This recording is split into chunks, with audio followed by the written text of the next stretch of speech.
رشتہ داروں کے سٹیٹس دیکھو تو اتنی اچھی اچھی باتیں لکھی ہوتی ہیں جیسے کہ ہم انہیں جانتے ہی نہیں۔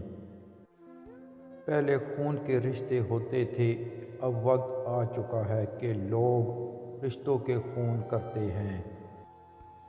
کوئی یہ نہیں سوچتا کہ کسی نے اس کے لیے کیا کچھ کیا، لوگ بس یہ دیکھتے ہیں جو ان کے لیے نہیں کیا۔ اپنی ہنسی کے مالک خود بنو، ورنہ رلانے والے بہت ہیں۔ زندگی جب مشکل میں ناچتی ہے تو ڈھول بجانے والے اپنے ہی ہوتے ہیں۔ کوشش کریں بد نصل لوگوں سے تعلق نہ رکھیں، جب یہ ناراض ہوتے ہیں تو عزت پر وار کرتے ہیں۔ وقت آنے پر سوالوں کا جواب ضرور دیں گے، ہمیں معلوم ہے ذات اور اوقات سب کی۔ جھاڑو کی طرح صفائیاں دیتے ہوئے زندگی گزارنے سے کہیں بہتر ہے۔ بیلچہ بنو اور اٹھا پھینکو ایسے لوگوں کو جو جینا حرام کر دیتے ہیں۔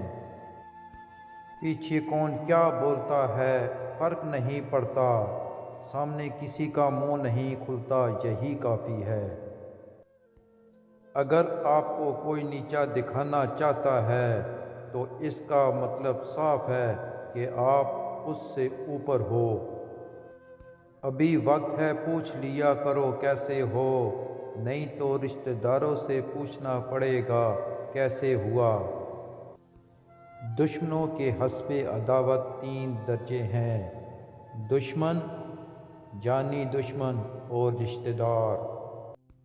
جب لوگ آپ کا مقابلہ نہیں کر سکتے، وہ آپ سے نفرت کرنے لگ جاتے ہیں۔